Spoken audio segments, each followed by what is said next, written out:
Assalamualaikum warahmatullahi wabarakatuh. Jumpa lagi dengan saya Freddy Sudaryanto. Masih seputar info di subuh ini. Saya akan coba memaparkan kembali masalah pupu papa. Kenapa masih membahas pupu papa? Memang sebenarnya begini ya. Kalau masalah pupu papa sebenarnya ada dua pro dan kontra, di mana masih ada yang terus menelusuri dan menguliti masalah pupu papa. Dan ada yang sudah mengatakan tidak perlu lagi mengurusi pupu papa. Yang sekarang urusi adalah bagaimana urusan negara seperti itu. Nah, memang ini jadi juga pembahasan kita semua. Sebagian masyarakat juga mengatakan, buat apa lagi ngurus pupu papa gitu. Ya, sekarang ini adalah masalah besar, masalah negara yang kita urusin. Masalah masyarakat yang belum makan, yang kelaparan, yang belum mendapatkan pekerjaan, yang pendidikan dan lain sebagainya. Inilah urusan yang lebih besar daripada hanya sekadar mengurusi pupu papa. Tetapi ya itu, dari yang memang pro dengan pupu papa, begitu terus menguliti masalah pupu papa hingga tidak akan berakhir ini sebelum memang ada ada respon atau ada jawaban daripada si pemilik pupu papa. Karena disinyalir katanya bahwa 99,9% pemilik akun pupu papa adalah Wapres yang terpilih sekarang, yaitu Mas Gibran. Mungkin ini baru dugaan saya ya, Mereka begitu terus menyuarakan masalah pupu papa adalah kenapa? Karena mereka sepertinya punya kekhawatiran. Mereka punya kekhawatiran bagaimana mereka membayangkan ke depan jika misalkan negara ini ada seorang pemimpinnya yang mempunyai karakter, sifat dan seperti yang disampaikan di dalam buku papa itu. Karena kalau kita lihat penjabaran daripada ahli telematika yaitu Mas Roy Suryo, bahwa di situ dibeberkan masalah yang berkaitan dengan pupu papa, isi-isinya. Setelah saya juga melihat daripada isinya, memang begitu sarkasme ya, jadi begitu sangat kalau saya bilang begitu kebenciannya terhadap Bapak Prabowo dan keluarga. Nah, memang ini jadi penasaran juga kita masyarakat, sebenarnya siapa ini gitu kan. Ya, kalau dari Mas Roy Suryo sudah mengatakan 99,9% adalah itu Mas Gibran, wakil presiden. Cuman saya sebagai masyarakat cuman begini. Walaupun Mas Gibran sempat ditanyakan bagaimana dengan akun pupu papa, Mas Gibran pernah menjawab, ya tanyakan saja sama yang punya akun, begitu. Cuman sedikit saja. Cuman begini, bahwa kata disampaikan, ini kan ada penjelasan dari Mas Roy Suryo, di mana Mas Roy Suryo berdiskusi dengan beberapa orang, dengan beberapa orang-orang ahli ya, dengan Bang Reza pernah juga berdiskusi masalah pupu papa, kemudian terakhir melaporkan juga kepada DPD, dan di sana disampaikan bahwa orang ini berbahaya karena punya sifat begini-begini. Termasuk masalah situs porno, kemudian masalah kemudian dokter Tifa ikut juga di sana memberikan penjelasan bahwa dari segi kedokteran ya, bahwa otaknya mengecil dan lain sebagainya nanti akan berpengaruh terhadap kebijakan seperti itu ya. Nah, di dalam penjelasan semua itu yang disampaikan oleh Mas Roy Suryo, karena memang di sini adalah Mas Roy Suryo yang menginikannya, bahwa memang kalau kita lihat hampir bahwa apa yang disampaikan di pupu papa itu memang sebuah kebencian terhadap Bapak Prabowo. Tapi permasalahannya adalah apa yang membuat keyakinan Mas Roy Suryo bahwa itu Mas Gibran gitu loh, bahwa akun itu adalah akun Mas Gibran. Apakah sudah ada data forensiknya ya, untuk bisa memberikan keyakinan bahwa itu adalah Mas Gibran? Ya, kalau isinya oke lah, jelas kita tahu isinya itu ada sebuah kebencian terhadap Bapak Prabowo dan keluarga. Nah, apakah pada saat memberikan informasi bahwa itu adalah akun Mas Gibran, ya, bahwa di sana katanya ya bahwa di situ ada mirip-mirip karakter kata-kata, kemudian disatu-satukan, kemudian satu persatu kata-kata atau kalimat yang disatukan itu seolah-olah mirip Mas Gibran. Tetapi kan harus yang lebih real, data forensik. Ya, itu yang harus memang ada sempat disampaikan oleh BSSN kalau tidak salah ya, katanya memang ngarah ke Mas Gibran. Nah, tentu ini sebenarnya memang harus dibuktikan dan harus memang ahlinya yang khusus untuk membuktikan bahwa itu adalah akun Mas Gibran apa bukan. Cuman memang begini, kita sebagai masyarakat, Mas Gibran pada saat menanggapi ini hanya mengatakan bahwa ya tanyakan saja yang punya akun. Padahal di sana kalau kita lihat, Mas Gibran kan sudah digoreng, ya, sudah digoreng secara tidak langsung. Arahnya ada ke Mas Gibran dan di sana berarti sebuah penghinaan. Secara tidak langsung kan penghinaan buat Mas Gibran. Karena apa yang ada di Papua itu adalah sebuah kejelekan semua. Ya kan? Bahwa begitulah situs porno lah dan begini begitu. Wah, pokoknya sebuah kejelekan. Ya. Tapi saya tidak mengerti juga kenapa Mas Gibran tidak memberikan reaksi di situ. Ya. Kalau misalkan gini, kalau misal merasa difitnah, merasa dihina, kan harusnya ada laporan. Cuman permasalahannya begini, apakah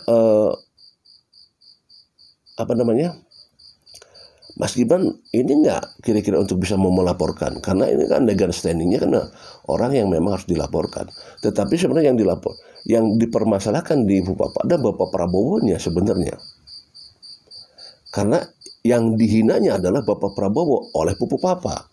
Cuman kalau Mas Gibrannya dihinanya adalah masalah dianya sebagai yang melakukannya gitu loh. Artinya ada dua poin itu yang dihinakan, yang di poinnya di situ. Bapak Prabowo dan Mas Gibran. Kalau Bapak Prabowo dihinakannya oleh yang punya akun Pupu Papa, tetapi kalau Mas Gibran dihinakannya karena sering banyak dibicarakan oleh daripada Mas Roy Suryo.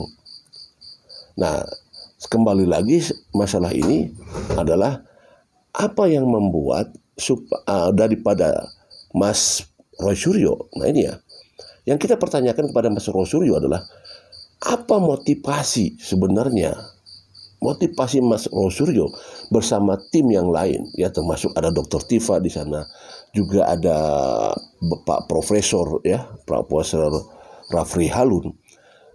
Kira-kira apa motivasi yang sebenarnya untuk bisa terus mengguliti masalah Pupu Papa?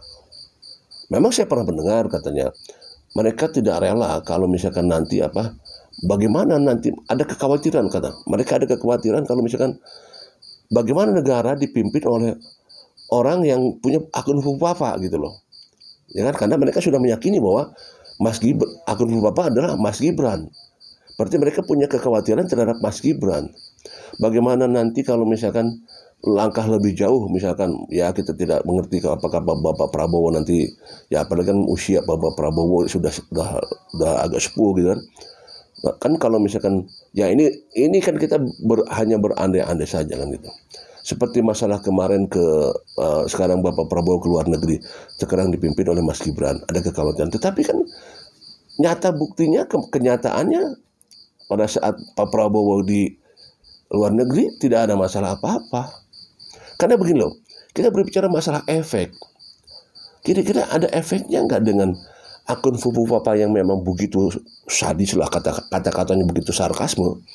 Apakah memang nanti akan ada efek pengaruh dalam kepemimpinan?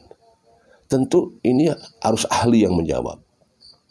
Jangan hanya disampaikan oleh orang-orang yang memang tidak ahli, tapi harus memang ahli pakarnya. Dan kira-kira berapa persentase akan mempengaruhi kebijakan-kebijakan di pemerintahan. Saya kira begini ya, kalau saya sebagai orang awam, bahwa pemerintahan itu kan bukan hanya satu. pemerintahan itu bukan hanya wakil presiden, tetapi ada sesuatu sistem yang besar. Kalau memang misalkan akibat daripada akun Fufufapa yang memberikan efek kepada Mas Gibran, sehingga Mas Gibran memberikan suatu hal yang akibat efek Fufufapa ini membuat Mas Gibran salah mengambil keputusan, saya kira juga itu tidak usah khawatir. Karena apa? Masyarakat itu punya namanya people power. Itu nggak usah khawatir. Ya, kita lihat saja perjalanannya seperti apa Mas Gibran. Apakah ada kebijakan-kebijakan yang monohok atau kebijakan-kebijakan yang di luar kendali atau kebijakan-kebijakan yang aneh-aneh? Kita lihat saja perjalanannya seperti apa. Dan nggak usah dikhawatirkan. Ini menurut saya sebagai orang awam, nggak usah terlalu dipermasalahkan masalah ini. Karena kalau masalah hal-hal yang berkaitan masalah sering melihat situs porno, kemudian apa-apa dan lain sebagainya, saya kira juga hampir sebagian masyarakat juga pernah melakukan hal yang sama sebenarnya seperti itu, ya. Yang tidak menutup kemungkinan juga seperti Mas Rosyur juga pernah membuka-buka situs itu, mungkin ya bisa saja kan, ya walau saya tidak tahu ya itu, tapi kan hampir banyak orang yang bisa membuka itu kan juga banyak itu persentasenya. Tapi nggak tahu apakah Mas Rosyur pernah apa tidak, atau mungkin tidak pernah sama sekali membuka situs itu, saya tidak tahu juga ya. Tetapi juga nih, bahwa nanti apakah Fufufapa akan mempengaruhi kebijakan daripada Mas Gibran, apakah akan memberikan efek yang sangat besar? Ya kalau saya pribadi sih mengatakan kemungkinan sih tidak ya, kemungkinan sih tidak. Nah apalagi sekarang kan dikendalikan oleh, sekarang kendalinya ada di Prabowo ya, Pak Presiden ya kendalinya, dan Pak Presiden juga yang merasa dihina itu juga. Andaikan misalkan benar nih kalau Fufufapa itu Gibran, ya nggak akan khawatir lah ya. Bapak Prabowo kan kekuatannya sangat luar biasa ya. Memang yang kekhawatiran mereka adalah bila mana nanti tidak ada Prabowo gitu, seperti itu. Jangan takut, ada people power, nggak usah takut sebenarnya ya. Kan kalau memang ada hal-hal yang punten nih ya, punten. Kalau lihat Mas Gibran berbeda dengan Bapak Prabowo. Kalau masalah kekuatan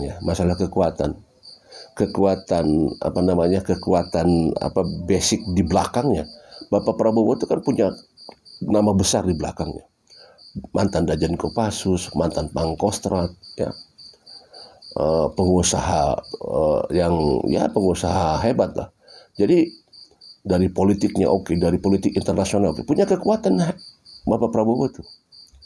Kalau dibanding dengan Mas Gibran, punten, Mas Gibran kekuatannya apa gitu kan. Jadi tidak usah khawatir gitu loh. Kalau misalkan terjadi apa-apa, misalkan ada efek daripada Fufufapa terhadap Mas Gibran, nggak usah khawatir, nggak usah dibesarkan. Gampang kok ada people power. Sekarang kan yang kita pikirkan adalah ke depan ini. Yang kita pikirkan ke depan, bagaimana negara ini yang kita urus. Ya kan gitu sebetulnya. Ya tidak apa-apa sih sekarang Mas Rosyur terus mengkuliti dan sampai melaporkan ke DPD ya, kemudian press conference di sana memberikan analisanya ya tidak masalah kan seperti itu. Tetapi kalau kita sebagai masyarakat ya sudahlah, sekarang pikirkan ke depan saja seperti itu. Walaupun ada sebagian masyarakat juga yang pengen tahu siapa dong ini akun Fufufapa ini siapa gitu. Oh dia begitu menghina Bapak Prabowo sedian hebat. Tetapi jangan salah, bukan hanya Bapak Prabowo yang dihina pada saat zaman. Kan ini kan akun Fufufapa itu munculnya kan beberapa tahun ke belakang sebelum Pilpres yang sekarang. Nah, bukan hanya Bapak Prabowo yang dihina, Pak Jokowi juga banyak yang dihina, lebih sarkasme malah. Bapak Prabowo juga pernah dihina, Pak Jokowi juga pernah dihina. Ya kan seperti itu. Sebenarnya kalau mau deal, harusnya Mas Soros juga mengusut akun-akun yang pernah menghina Bapak Jokowi. Bukan hanya menghina Pak Prabowo, tapi yang menghina juga Pak Jokowi. Banyak itu akun-akun yang menghina Pak Jokowi dulu pada saat mereka bersaing itu ya, pada saat mereka pada Pilpres bersaing itu, Pak Jokowi dan Pak Prabowo banyak gitu ya karena mungkin barangkali karena sekarang akun itulah yang disinyalir bahwa itu akun Gibran, kemudian menghina Bapak Presiden kita yang sekarang. Bakti dulu itu kan sebelum jadi presiden Bapak Prabowo-nya. Ya, apakah yang harus terjadi dan apakah yang harus kita lakukan sebagai masyarakat. Ya, kita sebagai masyarakat kita menunggu saja. Ya, apa langkah Mas Suryo selanjutnya? Apakah akan terus menguliti masalah Buku Papa, dan bagaimana langkah Mas Gibran selanjutnya terhadap isu Buku Papa ini? Assalamualaikum.